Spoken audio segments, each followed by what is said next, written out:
Now, at least 20 U.S. military personnel were hurt in a suspected rocket attack on a military base in Iraq Monday, the latest in an uptick in strikes on American forces by Iranian-backed militias. That attack came as tensions across the Middle East are spiking following the killings last week of a senior Hezbollah commander in Lebanon and Hamas's top political leader in Iran, both in suspected Israeli strikes. Those two groups are both backed by Iran. Well, we're going to talk more about all of this now with analyst Scott Lucas from University College Dublin. Scott, thanks for taking the time to speak to us. U.S. Secretary of State Antony Blinken has said the U.S. is in intense diplomacy at the moment. Around the clock, I think, was the term they used to avoid any spiraling up of the war in the Middle East. What kind of diplomacy is underway at the moment, and will it work? This diplomacy, although the U.S. is involved, it's not just the U.S. We're talking about European countries, including France.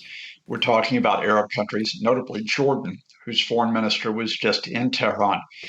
And that message from the international community to the Iranians is don't retaliate, at least don't retaliate in a very significant way against Israel's killing of the Hamas leader, Ismail Haniyeh, in Tehran last week.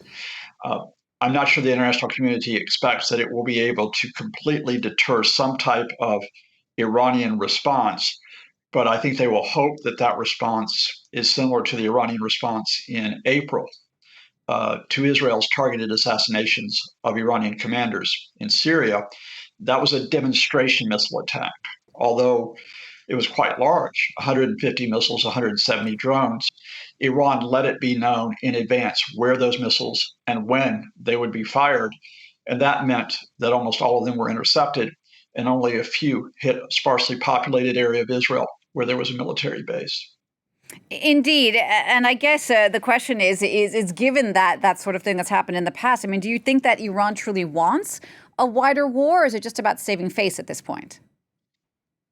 I think Iran does not want a direct war with the Israelis, nor do I think its ally Hezbollah wants a direct war, which would entail a ground invasion of southern Lebanon by the Israelis. Lebanon is a basket case, has been for years economically, it's socially fragile, even divided. Iran has serious economic problems and has serious social issues, including the recent nationwide protest. So any type of direct war with Israel not only risks losing that war, because Israel has more firepower than Hezbollah and Iran, but it risks ripping those countries apart internally, Lebanon and Iran.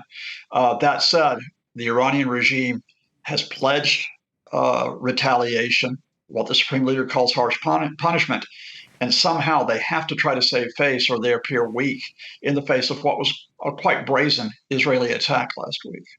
Indeed. And Benjamin Netanyahu, speaking this weekend, said Israel is already in a, quote, multi-front war with Iran and its proxies. Is that what this is, what we're heading to? Well, that brings up a wider story about what's happening in Israel. And that is, in a sense, Benjamin Netanyahu has wanted an open-ended war in Gaza for the past 10 months. Because once that war ends in Gaza, he faces a political and legal reckoning, possibly being in court on bribery charges. He supports that idea of open-ended war in Gaza with the idea of, you have to back me, you have to support me because we're in this multi-front war with Iran, with Lebanon, with the Houthis in Yemen. But Israel is split over this. There is quite open division between Netanyahu, his military, and the defense minister, Yoav Gallant, about how the war is being conducted in Gaza. And there is a risk that if Netanyahu goes too far with either the rhetoric or by firing the defense minister, that he could reach that tipping point where the Israeli leadership finally turns against him and curbs both his approach to Gaza and his approach to the region. Do you think that he is close to that tipping point? Can you see that happening? I mean, could this lead to the downfall of Netanyahu?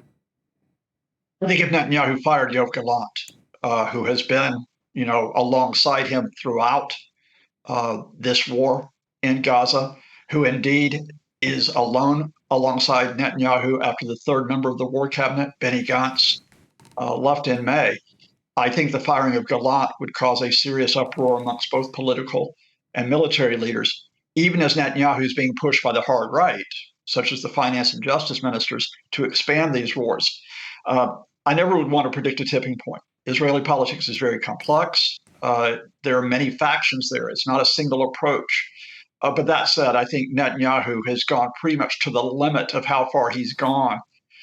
And if Iran does retaliate, I think the biggest risk for Israel is not actually a direct war, military strikes. I think it's the question of Israel's political future as it tries to figure out whether we're actually stuck both in Gaza and in the region for the indefinite future. All right. Thanks so much for that, Scott. Scott Lucas there from University College Dublin.